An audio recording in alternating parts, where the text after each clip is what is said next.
In September of 2016, I published a video on YouTube called Sprinter Van Conversion, my DIY setup for less than 1,200 bucks. The video was a big hit. It blew up and remains my most watched clip to date. If you haven't seen it, here's a quick recap. It's basically a video tour of my first ever minimalist van build, during which I discussed some simple and practical design choices. After publishing that video, my inbox exploded with emails. I must have received at least 1,000 emails from folks that wanted to say thank you, and who knows how many more emails from people who had follow-up questions.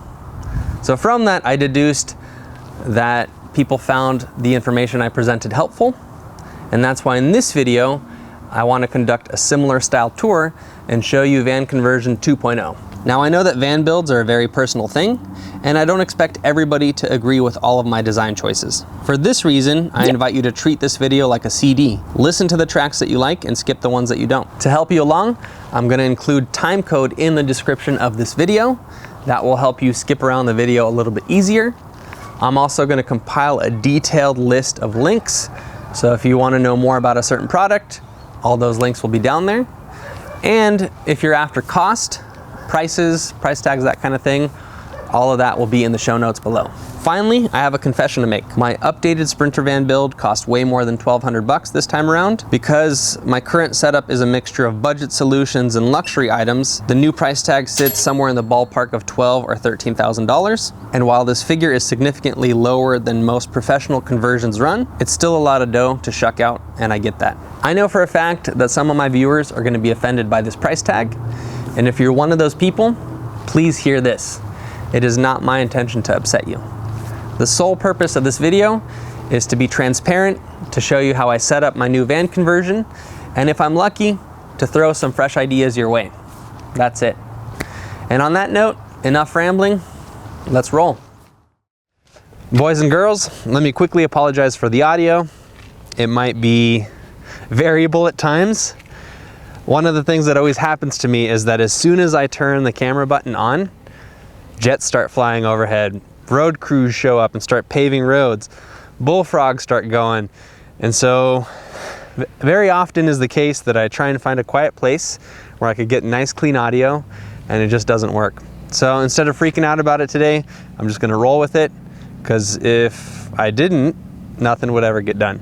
So my apologies in advance. So the very first thing that I want to talk to you about as part of this van tour is this VertiRack. And a VertiRack, as you can see, is a vertical rack that carries stand-up paddle boards. Now, in addition to stand-up paddle boards, you can also carry surfboards of various lengths. Everything is super duper adjustable, so you can literally slide these vertical rails close together or wide apart. And thus you have lots and lots of options for the types of boards that you can carry. Additionally, I've discovered that these arms are also really good for carrying ladders. So if you want a rack that's both work and pleasure related, you could put this on your rig, carry long extension ladders if you please, and then on the days that you want to go have fun, these things hold paddle boards. There's actually more going on than just meets the eye. It's surprisingly complicated. The VertiRack has to hold a surfboard firmly while at the same time doing it gently. So Bill, a friend of mine who designed these racks, he put a lot of thought and engineering into this, and he made really durable, really gentle rubber grips. So when you slide your precious board into this thing, it holds it fiercely, but it's not going to damage the board in any way. Now, in years past, I used to just strap boards to the roof of my van, and then I would cinch them down to make sure that they didn't fly off. And from time to time, this cinching process would actually put pressure dings and cracks into the board. And so the VertiRack eliminates that because, like I said, it holds them firmly, but gently. The other thing that the VertiRack accomplishes, and perhaps the most important thing that it accomplishes, is it saves your back. It keeps it healthy. These new vans, whether you have a Sprinter or a Ford Transit or a Dodge ProMaster, they're really tall. They're like 9 feet tall. And then when you add a roof rack to the top, they're even taller than that. So when you take a 35-pound paddleboard and you try and hoist it to the roof of your van, it's not that uncommon to throw out your back. I've done it numerous times. So with a VertiRack, Your boards are just neatly hanging on the side. There's minimal lifting, and even when you're lifting to the top platform, there's still a way to do it safely where you're not going to damage yourself. And on that note, I think at this point we probably should break and do a cutaway so I can demonstrate how I put boards on and off the VertiRack. So, ready? Cutaway, and 3, 2, 1, go. So the process of loading a VertiRack is really quite simple. The first thing you got to do is unstrap the rubber straps, get them out of the way. And also do the same thing with the lock. And I'll show you how the locking mechanism works in just a second. So once that's done, you're ready to throw the board on there. And for the sake of this demo, I'd like to show you both tiers. In years past, I used to bring a step ladder with me to load the second level, but after using this for quite a long time, I figured out that you actually don't need a ladder. So this is what it looks like. Lift with your knees, not with your back. Okay, so whether you're loading level 1 or level 2, you always start by putting it on level 1, and then you just carefully step your way up. So you load that side first, and then you load that side first. And it's literally that easy. And when you want to come down, you do the exact opposite. So I like to do the back first. I lower the back, and then I lower the front. Voila. And then of course, it goes without saying that the first level loads the same way that I just did it, but here you go again. You literally just put it in. Bada bing, bada boom. Then you have your straps. You cinch those guys down. And your board is now safe and secure. Just like that. And your back is safe. When I first reviewed the VertiRack on this channel, people had a lot of questions, and one of the most common questions that people had was, is there a way to lock surfboards onto the VertiRack? Obviously, when you buy an expensive piece of equipment, like a stand-up paddleboard, you don't want to just leave it hanging off the side of your van, because if you ever jump into a restaurant to grab a bite to eat or go to a coffee shop, you might come out and your board will be gone. So I expressed these concerns to the owner of the company, and he had an ingenious solution. He basically made a cable that bolts to several secure anchor points, and the anchor points can only be accessed from the inside of the rack. So there's really no way to unscrew this thing from the outside of the rack. Then you're gonna need a little lock, and you're gonna need another piece of equipment, which is called a fin box lock. And the fin box lock does exactly what it sounds like. It kind of locks together and wedges itself in a surfboard fin box, and then when you lock it to the cable, you have to rip the fin box out in order to steal the paddleboard. So how this works is you have your cable. This cable's long enough to lock 2 boards to the VertiRack, and so you're going to insert your fin box locks into the fin box. Once both pieces are inserted and pinched together, they're not going anywhere. So you can slide them forward and back on the fin box, but you can't yank them out. At that point, you're gonna put one lock through those little pieces. You're also gonna wedge the cable in there. And then what the second lock is for is down below. So just like that, your paddleboard is secure. One little pro tip I'd like to throw your way is I always store my fin box locks on the lock on the VertiRack. That way it's one less thing to forget at home. So, you know, when I go paddleboarding, I don't even have to think about it because I know that my locking mechanism is always attached to the rack. Now, obviously, if you're gonna lock 2 boards, you're gonna need 3 locks and 2 fin box locks. But It's a small price to pay to keep your boards safe and secure. Look at that. That right there is a hit and run. Shame on you, whoever did this. Since we're down here, we might as well talk about van tires, because van tires are an important part of any van conversion. Maybe they're the most important part, because without tires, you're not going anywhere. It's not van life, it's stationary life. So these tires right here are the Bridgestone Dueler AT Revo 3 tires. That's kind of a mouthful to say, but if you forget, again, I'm gonna note everything down in the description below. I switched to Bridgestone. I'm just gonna go ahead and say it. A few years back, I needed snow tires. I was recommended Bridgestone Blizzaks. They're a studless tire. I've done several different videos on them in the past. These things blew me away. They just grip road so fiercely. They keep me safe on snow and ice. And I'm a firm believer that Bridgestone Blizzak is hands down the best winter tire for a modern van. So keeping that in mind, I decided to try something new when I needed summer tires.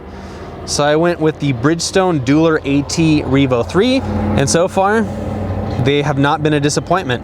I love these things. A little brief tire history. When I got this van, it came with tires. Those stock tires sucked. They lasted about 12,000 miles before I had to get new ones because they were 100% bald. So then I went through several different Les Schwab budget tires, which also lasted like 18,000 miles a piece. At that point, I got smart and decided, let me shuck out some more dough and get some more expensive tires that will last longer. So it'll be more money up front, but in the end, I'll save money. So I started going with Toyo Open Countries, and that was kind of the standard for a while. Those are great tires. And those tires range roughly like 350 bucks a tire, give or take 50 bucks. It's the internet, everything changes. As it stands now, I've switched to the Duelers. They're quite a bit cheaper. I think these range somewhere in the $175 to $220 range per tire. So for the entire van, you could pick up a set when they're on sale for roughly $600, $700. And they're just as good as the Toyos, if not better. The ride is super quiet. They're made of a semi-soft rubber, so they grip the road on various conditions. They also have a little bit of aggressive tread on them, and so they're very versatile. The type of driving that I do mostly is highway. So on the highway, these things are super duper quiet. They ride smooth.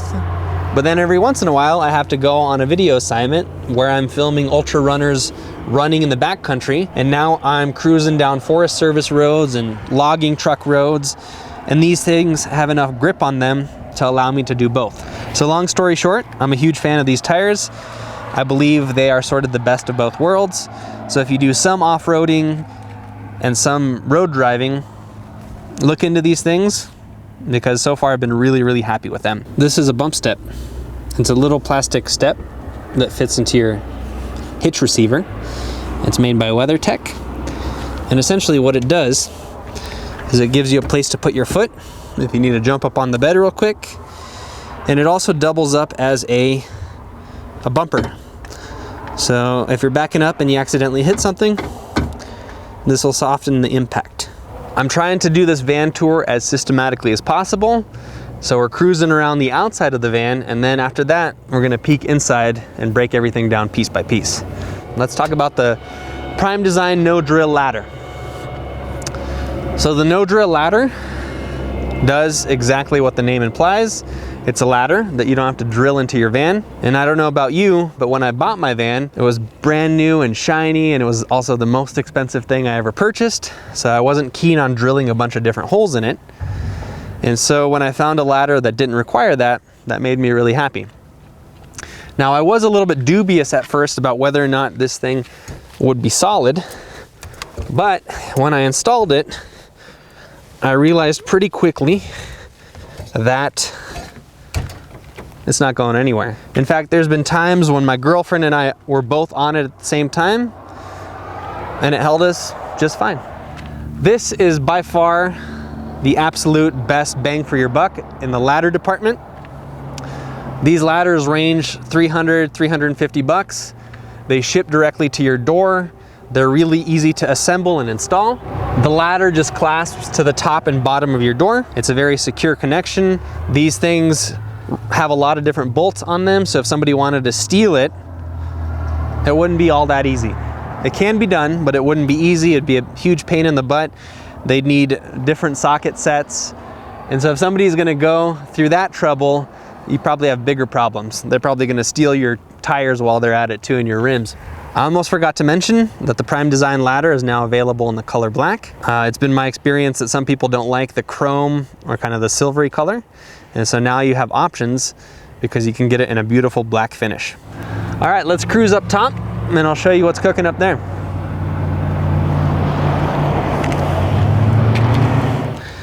Once we climb up on the roof, you can see that I got a couple different things going on here, and I'm gonna break it down for you right now. So the very first thing that you see, probably the foundation of this whole thing, is a Prime Design roof rack. Prime Design is the same manufacturer that made the ladder that I just discussed. And this Prime Design rack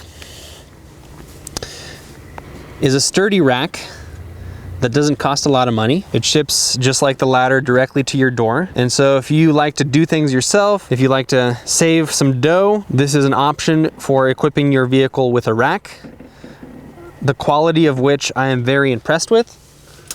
This thing is super solid. Again, it's easy to install, easy to assemble. I did it all myself. I even put it on the roof of my vehicle myself, though I would not recommend that. Try and recruit a friend to help you, because there were a couple instances where I almost dropped it on the roof and it was just a little hairy. So if you get a rack, recruit a friend, ask your girlfriend, ask your boyfriend to come and support you, because you don't want to get hurt. So what else can I tell you? A rack is a rack is a rack.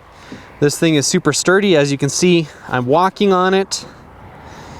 I've had about 5 people up here, and the rack handled itself beautifully. Maybe since we're on the subject of racks, I will say that if you follow my lead and get a Prime Design rack, it's gonna ship with those thin crossbars. And those things are nice and they work perfectly for stuff like holding solar panels and stuff. But if you know that you're gonna be walking on it, if you know you're gonna be sitting on your roof, maybe watching the surf, spend a little extra money and get the thicker crossbars. You'll be happy you did. And then on that same note, you can get the thicker brackets too. These are kind of more the beefcake brackets. So get some thick crossbars and a few extra thick brackets. And then you're gonna have your own rooftop deck where you can just chill and watch nature. And it's absolutely awesome. Then we have this solar panel. This is an Energy Tech 100-watt panel. And so 100 watts is not really that much, but given that I'm mostly a weekend warrior, it's enough for me to charge during the week when I'm not really camping or doing anything in nature. And then when I go out on weekends, I have enough power from this solar panel to really get everything that I need done. So this Energy Tech panel is a budget panel. It's relatively inexpensive. I think it's something like 140 bucks. Again, I installed this by myself. I even wired it by myself. They make it really easy. Basically, it's just plug and play. And like I already mentioned, you know, you're gonna put it, I actually drilled it into the crossbars of the roof rack. And so if you're only doing solar on your roof, the thin bars of the Prime Design rack are more than plenty. So, you know, say you want 400 watts. You're obviously not gonna have a rooftop deck. Let me just adjust the exposure here. So if you want 4 panels, 1, 2, 3, 4, you know, let me put it this way. Van life is always about, it's like a puzzle. There's always trade-offs. So if you're living in your van and you want more energy, you're probably gonna have less of a deck and more solar panels. If you're a weekend warrior like myself, you might want to prioritize roof space for other gear, for sitting up here And so you're gonna have less solar panels and more deck space. And until the day that they make solar panels that we can walk on, super durable ones, we just have to choose either or. And on that note, let's talk about this deck. So there's lots of different solutions for decks. I decided to make mine out of plastic pallets. I found a company near my last office that just had a big pile of plastic pallets. And so I asked for permission. They gave me 2 of them for free. And I ended up filleting the top off those plastic pallets. And then I turned those tops into very durable, rugged decking. And then for 25 bucks, I bought some metal hardware and I mounted those filleted deck sheets to my roof rack. And now I have a super durable, weather resistant, diamond plated rooftop deck. And the best part about it is it only cost me 25 bucks. How's that for a tip? Now some of you might be wondering why the hell there's a cut down the middle of them. I was trying something different. I thought if I made a cut down the middle of the plastic pallets, I'd be able to slide these pieces side to side so they'd be more adjustable. Meaning, you know, if I ever needed to cinch down some lumber, I could cinch it down, slide this piece to the side, and just it'd be a little bit easier to secure lumber. But in practice, I found that actually wasn't that practical and it didn't really matter, and I could still get a secure connection from there to there. So if you guys decide to borrow this idea and make your own plastic pallet deck, just know that you don't need to cut it down the middle. It'd probably be sturdier and better as one piece. So learn from my mistakes, make your van build better, make Sergei jealous. And then last but not least, on the roof, we have this road shower. And I love how a lot of van life products just say exactly what they do.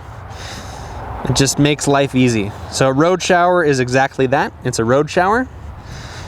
Essentially, it's a big black tube that heats up water from free solar energy, free solar rays. And then right here, you have a little pressure valve. And this is how you inflate your road shower. You could do this with a bike pump and get some exercise. You could do it with like a bike pump from a cigarette lighter in a car. But the hands down best way to pump it up is with a portable air compressor. And Ryobi makes a really good one. It's hands down the best way to pump up a road shower. Check it out. Check it out. This thing. It's a battery powered Ryobi air compressor. And this is by far the easiest way to charge a road shower. Like a normal bike pump, you're gonna attach it to your road shower and then you're gonna hit the button. So why would you ever want to shower on your roof? Good question. Some people might not. I think it's an ideal place for a road shower because one, the sun can heat this thing and you can get free hot water. Number two, it takes all the moisture and water out of your van. And so if you go and read a bunch of forums, one of the biggest problems van lifers have is fighting moisture inside their vehicles. And in 2018, when I was interviewing Alan Feld of Sportsmobile West, he corroborated that. He said that a lot of people used to install private showers in their vans, and that trend is sort of shifting because they're realizing, number one, having a shower takes up a lot of space. Number two, it's not nearly as convenient as people think. More often than not, they don't want to go through the trouble of clearing all the the auxiliary junk that is now sitting in their shower to take a shower. And then last but not least, people don't enjoy the moisture that showers create because vans aren't really designed to be showered in per se. And so when you shower in a van, especially you know, with a hot shower, maybe on a cold winter day, that steam goes everywhere and it starts permeating into your walls. It starts permeating into your bed and your mattress, and other problems can arise. So if you're considering different shower options, maybe consider the road shower, because it's a relatively inexpensive option. It's a self-contained unit, so you can just smash it on your roof pretty easily. It takes about an hour, and then you're ready to go. And then honestly, you know, especially when you're young and you're agile and you don't really care, it's very fun to shower on your roof. You know, I just throw on some board shorts, grab the road shower, rinse off up top, and I don't really need any curtains or any privacy. And half the time when I'm doing it, I'm deep in nature and there's nobody around to really see me anyway. So maybe when I'm a little bit older, or if I ever get more bashful, I'll want a more private shower. But in the time being, this works just fine. Okay, so inside there's a lot to talk about, and I'm gonna try and break it down as best as possible. So the very first thing that I wanna discuss is this bed. Now in my last conversion, I had a very nice little neat sort of tabletop bed that kind of sat to the left side of the van. And in conversion 2.0, all of that has changed and I have a new bed. This right here is a 3-panel bed. 3 panels means that it comes apart into 3 panels, and those panels can theoretically be taken out. I say theoretically because it is kind of a pain in the butt, and you know, it does require a little bit of effort. So if I ever need to move, I can spend half an hour taking the bed out.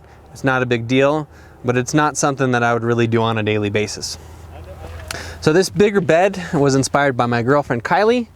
When we first met, I was kind of a lone wolf, so my little twin bed was more than enough for me. I had an aisle, I could put my bike in the aisle, but a twin bed for 2 people is kind of too small. And so eventually, after we'd been dating for a while, she's like, hey, do you think we could get a bigger bed? So I commissioned Jason, my buddy Jason, who made my last bed, to make a new bed for me, and this bed is absolutely awesome. This build was quite a bit more expensive. I spent $2,000 on this bed. But it also required a lot more pieces, a lot more engineering, just a lot more thought. And right away I know that some people are gonna freak out. How could your friend charge you $2,000? Because some of you said that on the last bed. And to that I reply, I don't know. Things cost money in this world. And yes, you could do it for less expensive, but you could also spend way more. So if you recall in my first video, when I was shopping around and getting bed quotes, one of the outfitters that I reached out to, they quoted me $12,500 for this same style of bed. So yeah, while $2,000 is a lot, $12,000 is way more, and so I feel like I got a ripping deal.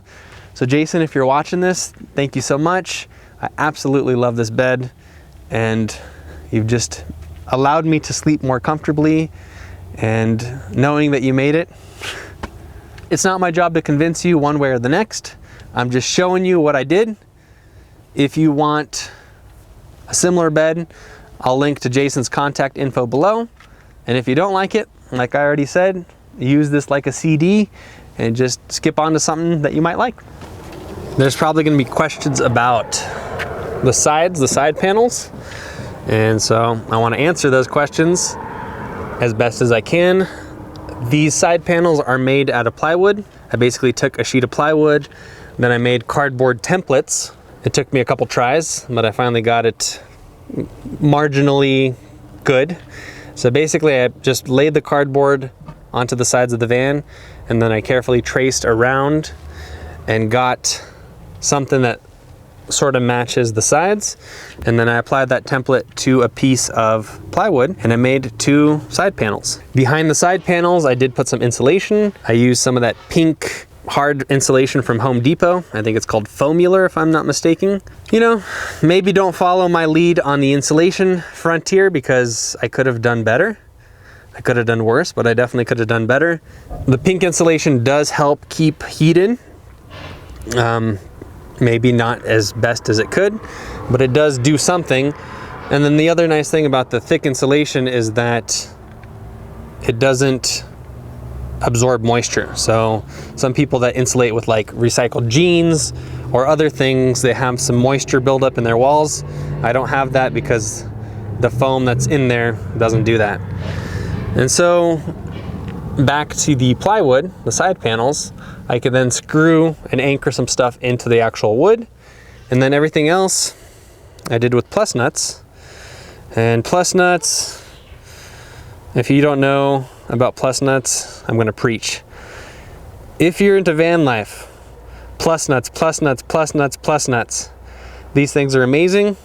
Essentially, they're things that you install into sheet metal and they expand. So you put them in there and they expand and they grasp the sides of any metal that you install them into and make a very secure connection. And so the bed right here, this bolt goes through the rail and into one of these plus nuts. And so that means that I can take the rail out as many times as I need to, and it's not going to destroy the hole.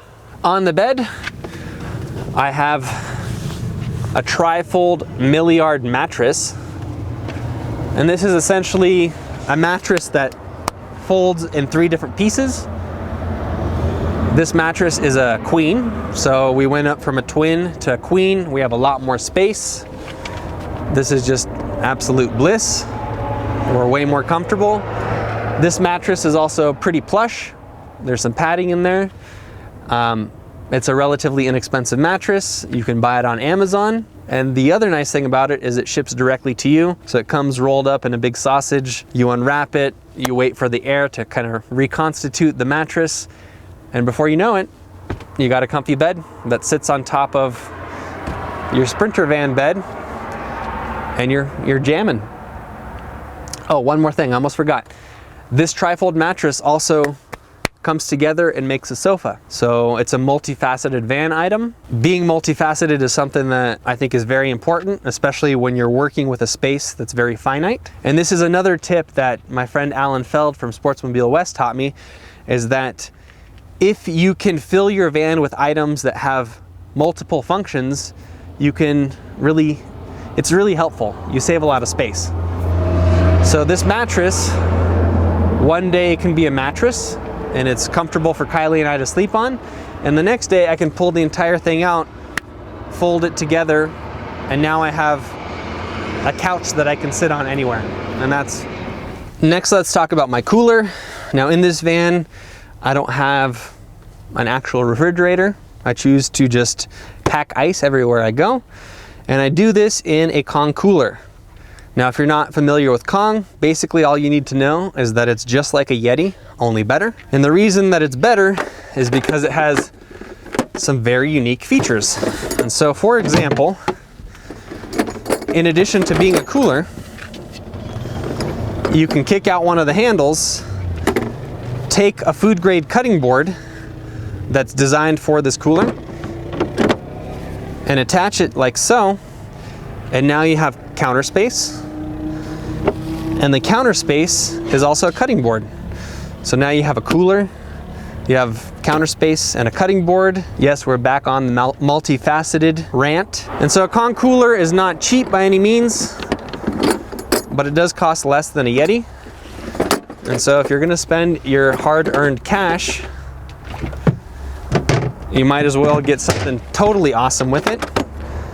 And in the cooler realm, I think that means Kong.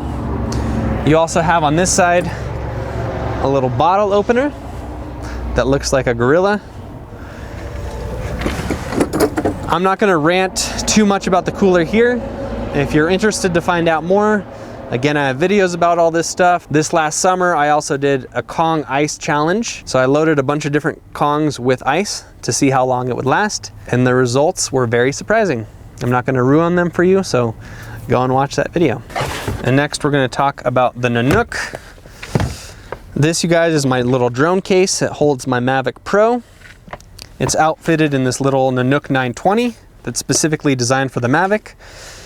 And one thing that I want to mention about this real quickly is that this decked storage box that I'll talk about here shortly leaves enough room in the back of the van that you can store things like this Nanuk like my little drone case, in between the deck box and the door. And so that's just kind of like a really handy feature that I dig, and I felt like it was worth spotlighting. So now you know. So let me give you a quick peek inside. In this case is my little bird. This is the Mavic Pro version 1. And the Nanuk case is specifically molded for it. So it houses things like the controller, a bunch of batteries. I got some various drone lights in there. Whoop, drop that. Of course, these things are camera shy. This little case is awesome. It is moisture proof, it's waterproof. And so to test that, I took it in another video. I filled it with my precious drone cargo. I sealed it up and I threw it into the Puget Sound. Then I swam on it, it wobbled and it bobbled, and I opened it back up. And all my gear was absolutely in one piece. It was bone dry, it was safe. And so from there on out, I just trust these things with my precious cargo. So, you know, I'm a freelance filmmaker. If my house burns down, the things that I need to get out of it as fast as possible are my cameras. And because I put so much value on those cameras, I like to protect them in the best. And this is the best. Next, let's talk about this deck box. Decked is a company that's located in Ketchum, Idaho. It's an American company. Everything that they make is made 100% in the United States, as far as I'm aware. And essentially, they produce these boxes that are really fluid drawers. They're pull-out drawers. And they make these things for just about every truck and van on the market today. Each one of these drawers can hold like 200 and 250 pounds. They're watertight, so people have done crazy things with these things. Some fishermen, for example, will put drain plugs in them, and they'll have live fish in these drawers. As you can see, I use mine for slightly different purposes. I'll be honest, the more I use these things, the more I love them. They're complete game changers.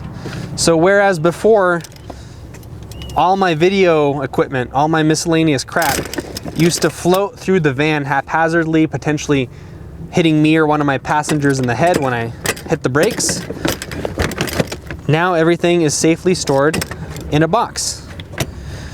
You know, I have like my little hatchet for chopping wood when I'm camping. I have a baseball bat, which is kind of like Sergei's security system. A lot of good it'll do me all the way back here, but you know, I can pretend. You know, just stuff that from a videography standpoint, I can't live without, stuff that I always need on hand. It lives in this box. It's securely stowed. So heaven forbid if I ever get in an accident, all that stuff's not just gonna fly out and pepper me with shrapnel. The other box is just as convenient. This is kind of like my working drawer. And so this is my primary charging station. I have this Anker PowerHouse battery. This was the first battery I ever reviewed. So there's a little sentimental value. And the other thing I like about this battery is that there's no fan in it. And so if I need to charge something, maybe while I sleep, like a cell phone or some camera batteries, it doesn't keep me up at night. Whereas the other bigger batteries that I'll talk about later, they do have fans, and so they do make noise. So this area right here is my charging station. You know, I have things like light kits with lights that always need to be charged, and camera batteries and drone batteries and cell phone batteries. And in addition to just being very organized, you know, I know that, for example, my light kit is always here, right where I left it. So in addition to that, I can now charge on the go. So I like to make sure all my batteries are charged before I get to a video shoot, but accidents do happen. Sometimes I forget. And now I have the capability of charging everything I need to charge on my 2-hour drive to the location. And I think that's awesome. So, you know, I've said it once, I'm gonna say it again. The more I get to know this deck box, the more I love it. It just tickles me how organized everything is. I love knowing where everything is. It's in its dedicated spot. And also from a business standpoint, it helps me run my business because everything is easy access. Now real quickly, since we're over here, I just want to quickly show you a little alteration I made. Decked, if you feel like you want to use this, if you're watching this and you want to use this, feel free. I basically just cut up an old gym mat, an inexpensive gym mat, and I threw it under here as padding. Most people that are watching this that have some experience with vans know that when you put two hard surfaces together in a moving vehicle, they tend to rattle. And so adding a little padding reduces that rattle. So that's another pro tip. Just make some, you know, take a cut up an old yoga mat or a gym mat or anything that has some rubberized grip to it. Line the bottom of your deck drawer, and now you just made inexpensive peace of mind. It's not going to drive you nuts. And then also, it's worth mentioning that, you know, whoever designed these boxes, they really thought of everything. So you have these little nooks that maybe have a purpose, but for me, the purpose is just keeping random miscellaneous stuff, like a couple of plus nuts, maybe an Allen key, or this funky thing, which fits on a Manfrotto magic arm. And this thing is a very essential piece that Manfrotto will not sell you by itself. And the trouble is, this thing always falls out of the kind of the tripod that it's designed for. So in years past, I've lost these, I've been devastated, I've had to buy whole new tripods just for this piece. And now I have a dedicated spot for it. I always know where it is. It's crazy as it sounds, this alone almost makes the whole thing worth it. Decked also produces like these little tool boxes. I think they call them D boxes. And this particular one just has some random tools, wrenches and such. Also things that you don't want flying through the van, things that you don't want to keep track of.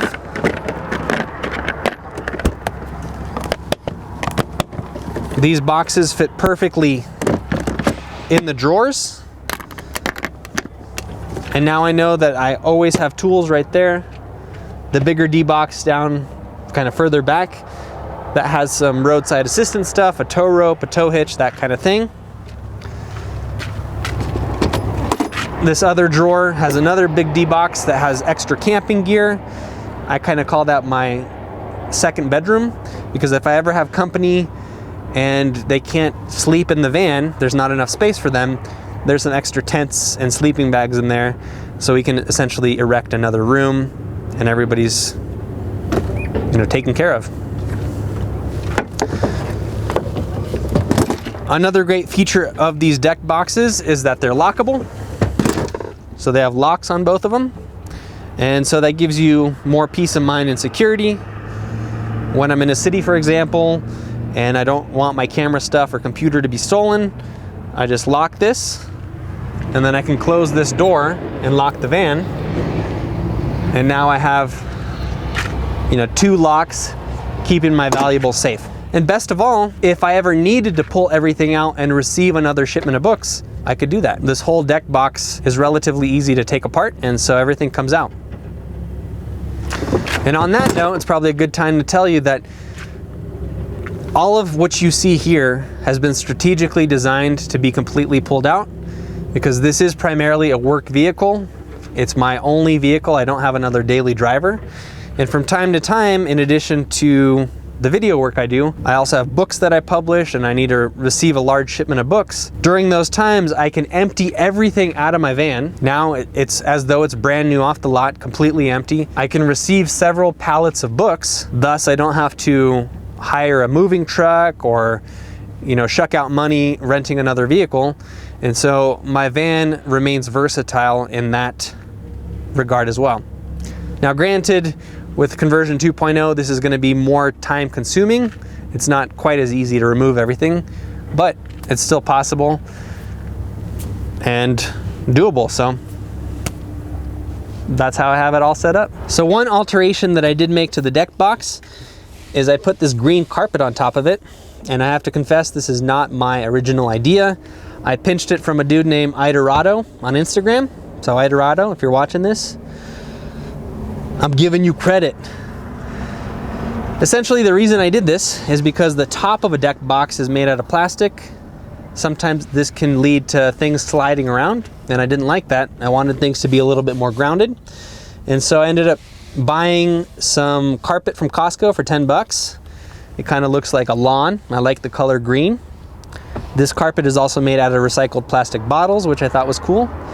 And essentially I just covered the deck box with this carpet to give it a little bit more texture. And this has since accomplished several different things. Number one, things don't slide around as easily, right? There's a little bit more grip. And number two, this has expanded sleeping space. So whereas before I could only sleep people on the top bunk, now I can sleep 2 or 3 comfortably inside. So, you know, it's probably not for folks that are claustrophobic, but then again, people who sail on sailboats have less space. People who live on submarines have less space. You know, it's actually quite a bit of room.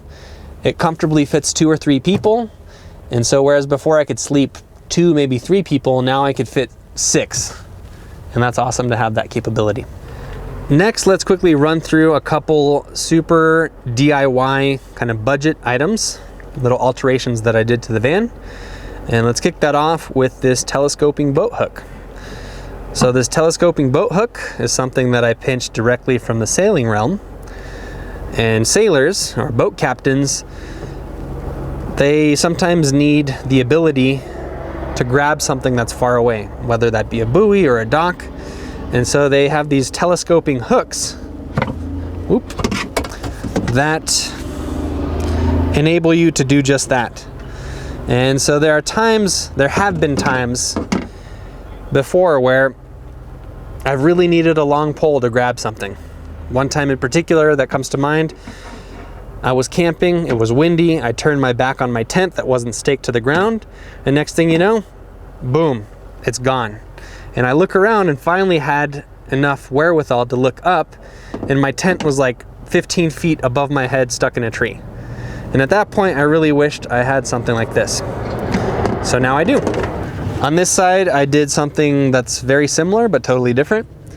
I installed some more oar hooks into the right panel, and in this case, on this side, I actually put an oar into those hooks. So what you're looking at here is my stand-up paddleboard paddle. There's been several occasions in my history where I've packed to go paddleboarding, I drive a few hours to the coast, only to discover that I left my paddle at home. So I got sick of this, and I decided to do something about it, and now I always have a dedicated paddle in the van, so that if I ever forget, I'm sort of protected. This is also a telescoping paddle, and so it looks really small, but really it kind of gets bigger. Another thing that I did in my most recent van rendition is I bought some really inexpensive LED light panels, and I stuck them under the bed with Velcro. So I put a piece of Velcro here, and I also screwed in a piece of Velcro underneath the bed. And what this has accomplished is now I have a sticky light when I want it. And there's 2 of them. And the reason I did this is because sometimes you want to be able to see at night in the back. Especially if I'm on a video shoot, I'm working in the dark, and I need to be able to see what I'm doing. Now these little things are shining directly into my deck box. Everything is perfect. I can work like this. When it comes to lights, I'm kind of a stickler for redundancy. I think it's good to have, you know, several different light sources. Here's like a little lantern. I think this one's made by Goal Zero. you know, I think there's a lot of benefit in having lots of different options for lighting. And so one of my favorites is back to these little production lights. These right here are called Litra lights. And on top of being hands down the best on-camera lights ever, they're also very practical for van life. These LitraTorches have a magnetic back, and so you can literally stick them on any metal. Now think about it. Vans are basically metal cans. Everything in a van is metal. So it just becomes really easy and practical to stick these puppies wherever you need. So should you need to replace a tire in the middle of the night, or you just want to see a little bit more when you're trying to work, having a couple magnetic lights that are super duper powerful is essential.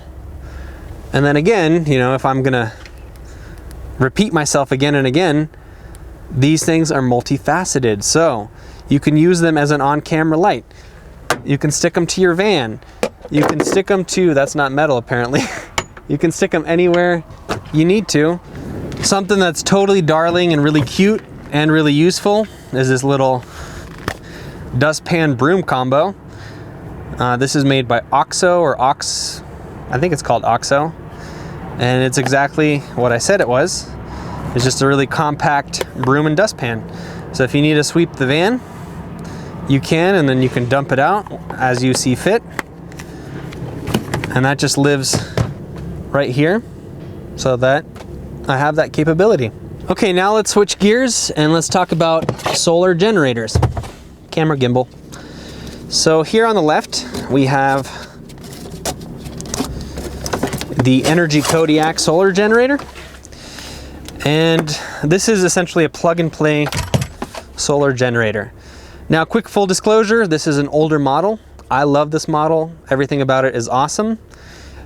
That being said, they recently released a new version, the Apex, and that one's not getting such good reviews. So because I haven't played around with the Apex, I can't recommend it or not recommend it. So I won't. That being said, if you have an older version, you know how this thing rocks. And so this thing is essentially my power supply. I run my solar panel from the roof into this thing. The Kodiak is also expandable. So if you want to build yourself a bug out bunker, you can actually attach more batteries to this thing and increase how much power you can store. You could run an industrial dryer off this if you want. You have some basic wall outlets, some cigarette lighters, some USB. And this is a great little box that is kind of an all-encompassing system. If I'm remembering correctly, just from memory, if I'm going from memory, this has an 1100 watt hour capacity. The solar panel on the roof, the 100 watt panel, takes about 18 hours to charge this puppy. I might be making a mistake there, but I don't think I am. So essentially, during the week, I charge this up with the solar panel, and then when I go out on weekend adventures, this thing powers me and gives me everything I need to do. It will run a Vitamix blender. It's got a max output, I believe, of 1300 watts, so it's pretty darn powerful. Now, since we're talking about generators, let me show you the latest and greatest. This right here is called the EcoFlow Delta, and it's kind of like the cream of the crop. This generator is so new that it's not really out yet. Right now they're kickstarting it, and so if you want to save some money, you can follow the link below and buy it on Kickstarter, and I think you save like 40%. So this right here is essentially the beefier version of the Kodiak. Here, let's actually put them side to side so you can kind of see. So side by side, they kind of look like this. The EcoFlow Delta is kind of long and tall and slender. The Energy Kodiak is kind of like short and stout. Both of these are really good products. I have no beefs with either of them.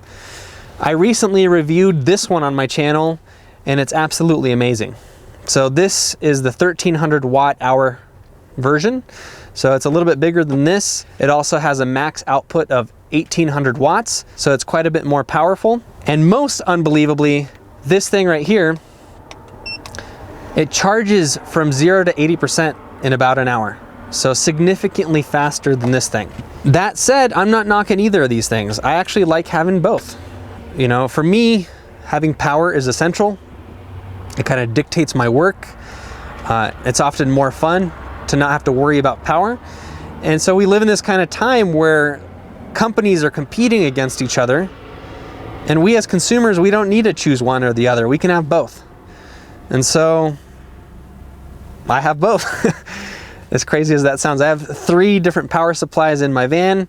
And so I know for a fact that I won't run out of power, and that just tickles me. As we get deeper and deeper, this stuff becomes harder and harder to pull out.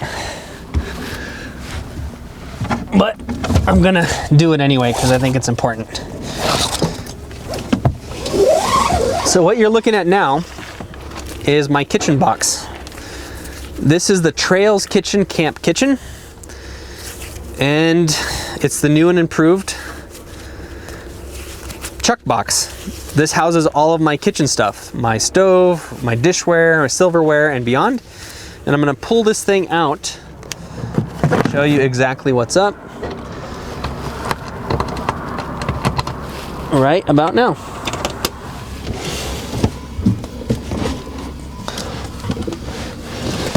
Very carefully, we are going to put this thing into the light, and I'll show you what's up. So, this metal baby, this beautiful metal baby, houses my kitchen. So it has things like a silverware drawer where it has, not exactly silverware, but plasticware.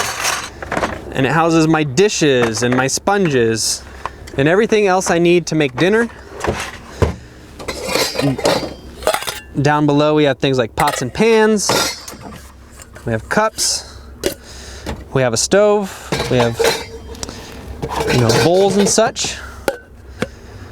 And essentially this is a makeshift kitchen that you can throw up anywhere. So in my first conversion, I had a box that was similar to this, but very different. I had a big green plastic box.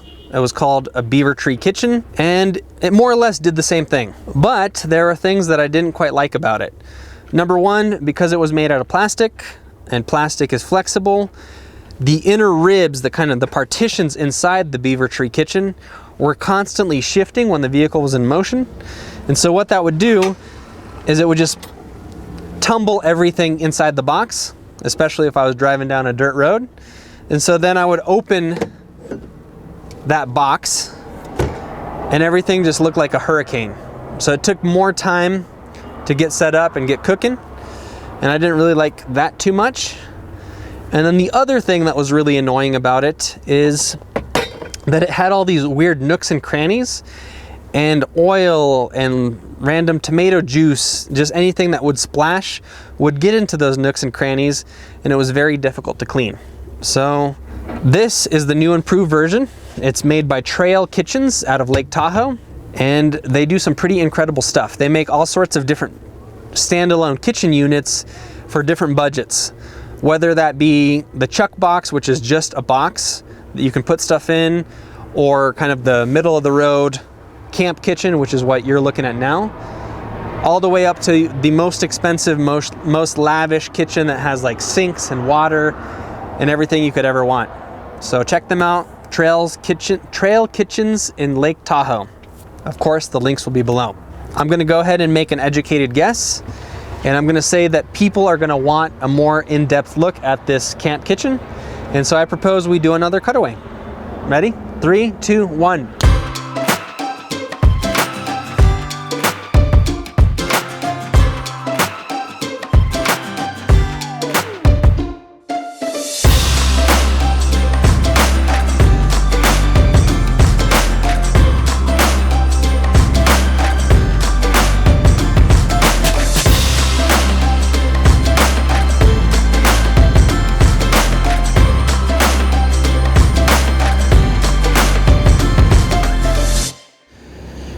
By the way, if you ever cook with propane, check out these canisters. They're the flame King refillable propane cylinders. So those dark green propane canisters that are kind of one-time use, they're pretty wasteful. And these you can refill from a big tank, and so it's better for the planet. But again, I digress. Right now we're talking about the camp kitchen. So this puppy is primo. Look at this thing. So for one, there's countertop space. The Beaver Tree kitchen didn't have any sort of countertop space. This kitchen does. Has an upper and a lower level. You got your drawers. You got all sorts of utensils, forks, knives, graters. It houses my propane stove. You know, down below you have some more drawers, more counter space, places to put your cutting board. If the cooler space and cooler cutting board isn't enough, now you have more. Now this is important. This is a huge feature of this camp kitchen. All of the legs that it comes with are adjustable. This is important because whenever do you go camping and the ground is absolutely positively perfectly flat? The answer is never. Just close that real quick. And so the camp kitchen has these legs. First of all, it has legs, and second of all, it has these legs that can be adjusted. So if you are sitting on a level surface, you're not going to really need that feature. But if you're camping on dirt or rock or gravel, it's an excellent feature to have. This is my new camp kitchen setup. And the color is lovely. It matches the color of my van. I have one more thing to say about the back of the van, and then we'll start going to the front. And that is with reference to the cargo nets. A couple years ago, I found these envelope-shaped cargo nets, and I found that they make really good storage nooks on the side panels of a van. So if you don't want to install really expensive drawers or shelves in your van, you could just buy these nets for about 10 bucks on Amazon, anchor down 4 points, and then instantly you have cargo space that's ideal for like soft goods, clothing, bike helmets, whatever you want to put in them. Most recently, since I have a loft bed now, I also found use for a third cargo net that's directly under the bed. And so this cargo net gives me easy access to things that I use regularly. So when the back doors open, I have access to like certain goods. Like I have a little tray that's like a shoe tray that in my particular case I use for getting out of a wetsuit. I don't like getting my feet dirty and then treading that dirt all over the van.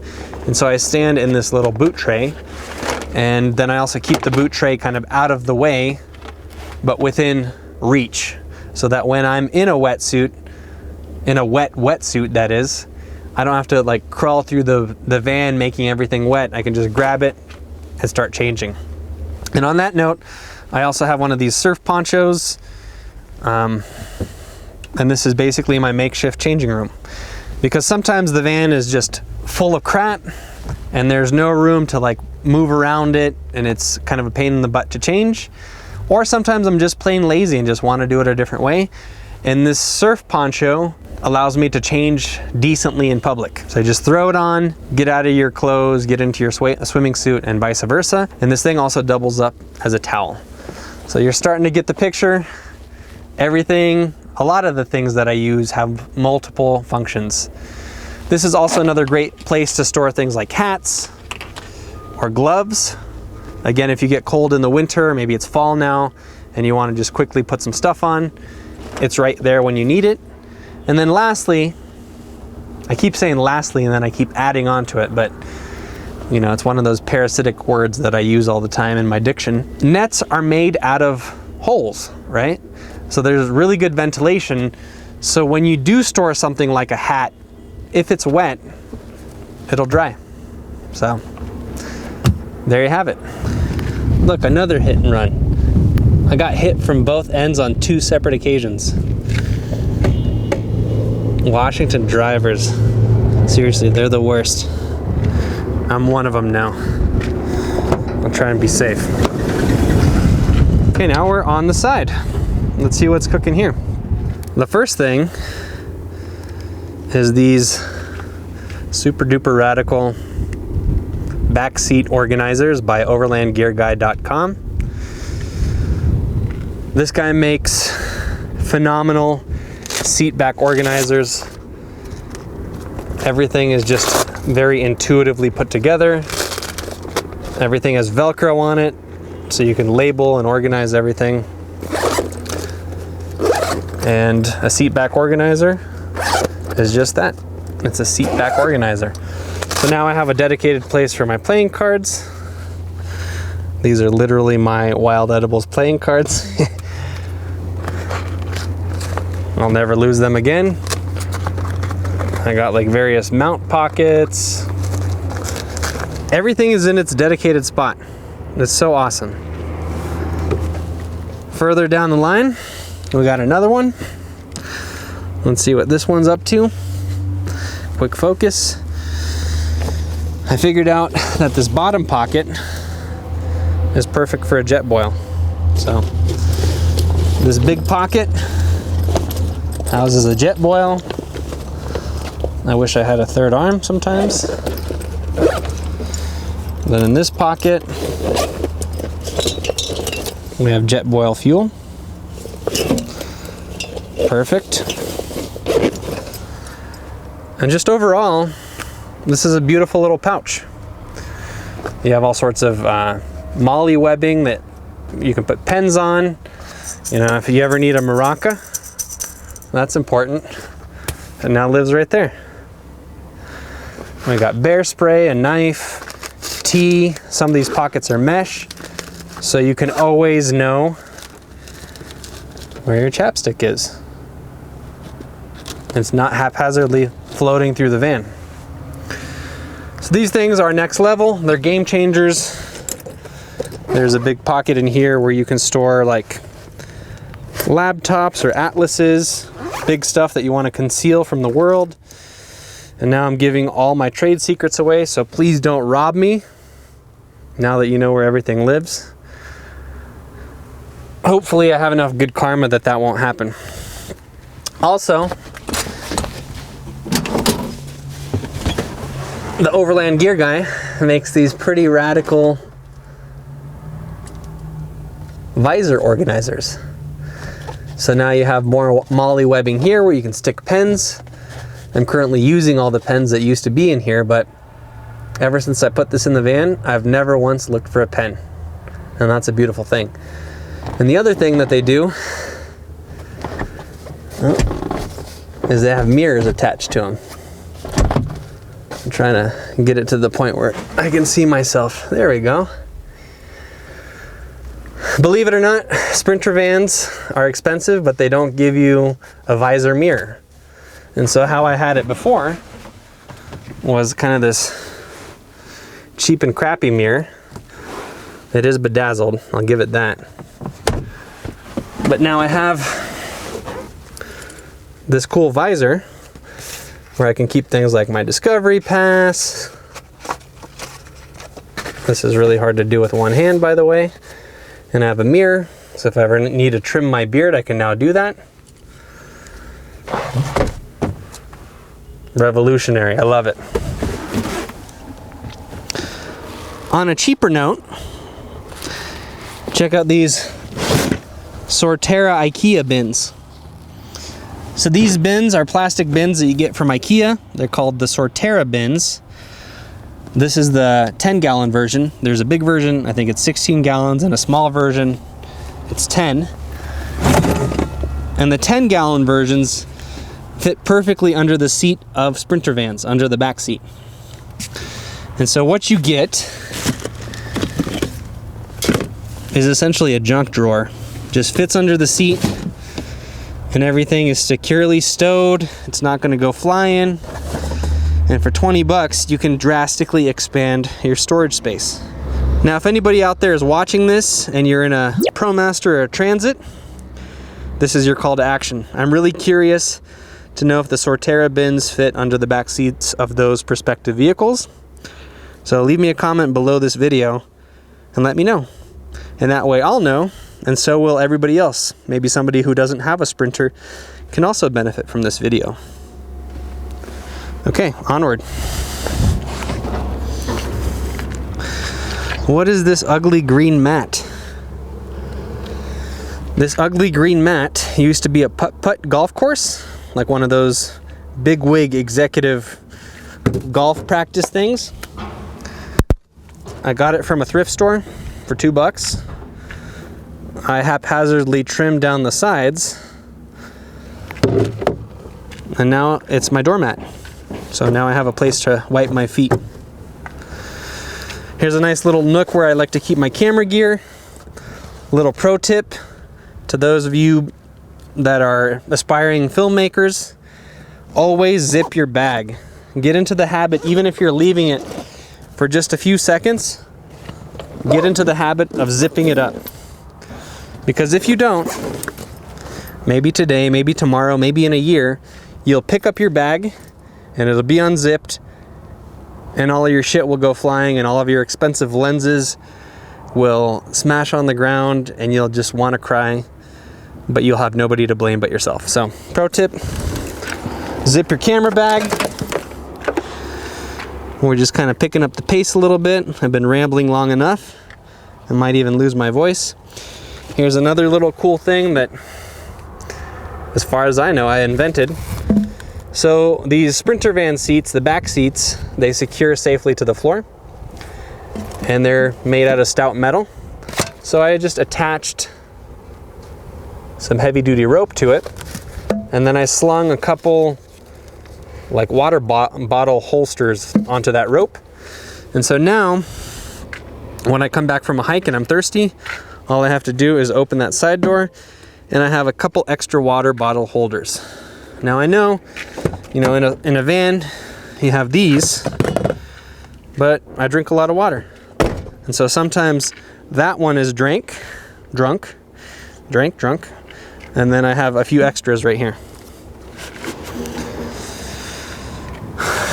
Okay, then in this little nook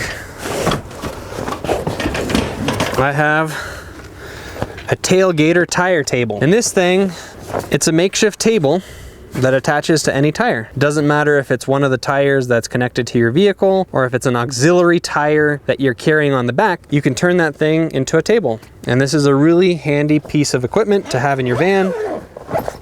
It takes almost no space at all. And as you can see, I think, I said, as you can see, I have two of them. So I have 4 tires and 2 tire tables. Another thing that you might appreciate is this IKEA towel rack. This thing was super duper cheap. It was like $5. And essentially this is where I hang my towels. So if I want easy access to my towels, I hang it here. It's blue. I got it powder coated in the same color as the bed because I wanted my stuff to match. I thought that would be aesthetically more pleasing. And so now you see, there it is. And then this wooden thing that you're looking at is called a toe fast. It's essentially like an IKEA, what is it? It's an IKEA rack, box, drawer thing. And these things sell at IKEA for about $140 or something like that. But I picked this up again at a thrift store. So I paid $15 for it. And it makes for perfect stairs.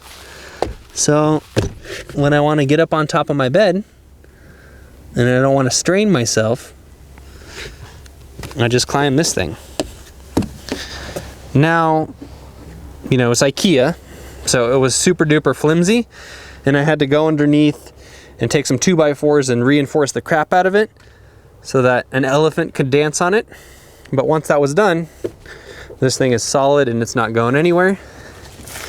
And then the other thing that I want to show you is the back side of this thing. Here, let me adjust the exposure. So on the back side of this toe fast thing, you just have extra storage. And this storage isn't exactly easy to get to, but this is a great place to store stuff that you rarely ever use. Like for example, in the summer months, I store my winter clothing in there, hats, gloves, and such. That way it's always in the van if I need it, kind of a rainy day type situation. Right now, these things are empty because it's fall, it's getting cold, and I just emptied them out, so I have to figure out something else to put in there. In kind of the bigger nooks, I have extra blankets, that kind of thing. Long story short, this is a really great and inexpensive way to get some stairs in your rig. Okay, a few more DIY little tips and tricks. So in the very corner, wedged in here and securely fastened to the ground, I don't know what I have actually. This is another thing I picked up at a Goodwill. And essentially it was some sort of stand, but it ended up being hollow. So I flipped it upside down. And now this just holds like auxiliary stuff, like umbrellas, camp chairs. I have a beefy tripod that's super duper wedged in there. Just anything that's kind of tall and bulky, it gets securely stowed in there. So make a wooden box, flip it upside down, and now you have cheap storage. The next thing I want to talk about is these DIY Adventure Van curtains. DIY Adventure Vanco curtains. And these puppies are amazing. So these are Primo curtains. They're blackout curtains. I reviewed them in depth in another video. These things are expensive. They're $1,200 for the entire set. They cover all of the windows in a Sprinter van. And the reason they're so expensive is because they're handmade. It's a small company that produces them. They don't outsource anything, so they sew everything in-house. The materials they use are Primo, and they have a bunch of crazy insulation in them. So these curtains literally fit onto every window, perspective window in the van, and they have different uses. For example, in the summer months, they keep the cold air in. So if you're sleeping in your van, they give you a few extra hours of sleep before the sun wakes you up. In the winter months, the exact opposite is true. So, you know, when I'm camping at a ski area, they help me insulate my van. I don't yet have a heater. I know it's silly, I should have got one a long time ago. So I've been kind of using like a Mr. Buddy heater / running the van heat.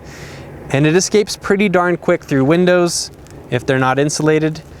And these things do wonders.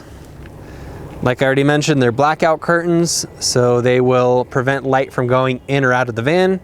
This means you can stealth camp with them. So you can post up in a city somewhere and you're less likely to be discovered.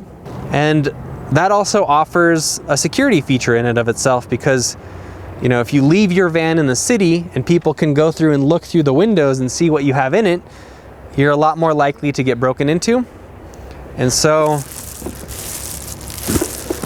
you know, I throw all of these up when I leave my car at a trailhead or in the city, and then I have peace of mind that it's a little bit more of a step for somebody, for like a crook, to want to break into my car not knowing what he or she's going to get. So I would say this, that there's a lot of things that you can do without, but a good set of curtains is not one of those things because they just exponentially make life better in a van.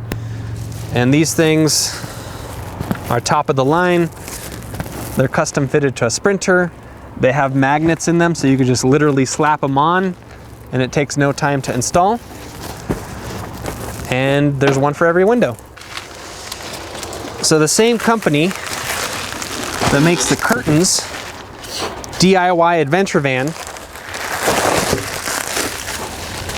they also made this super duper gorgeous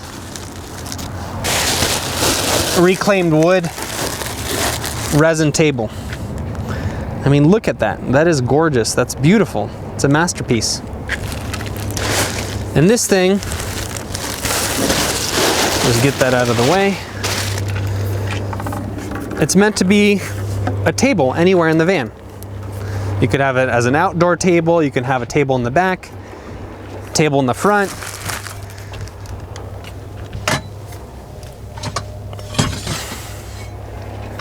And it's meant to be used with one of these guys. These are quickly becoming an industry standard within the van life community.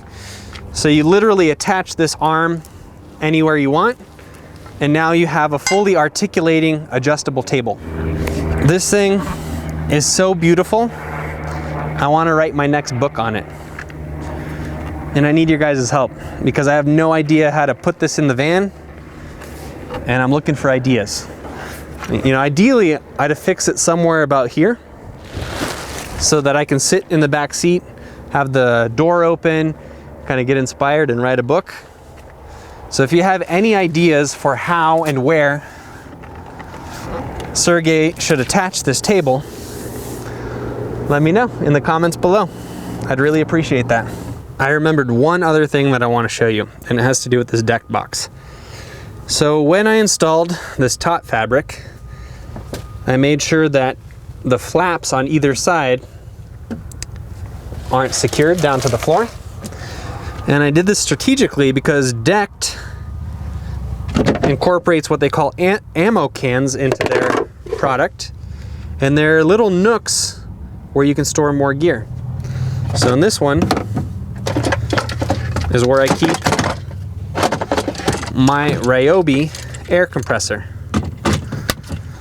So this thing is absolutely invaluable to have on hand. This is the smallest air compressor I've ever seen. It's also wireless. It's the best way to charge a road shower that I've found because it's so compact. You just climb to the top of your van or wherever you have your road shower stored. You're not tethered by wires.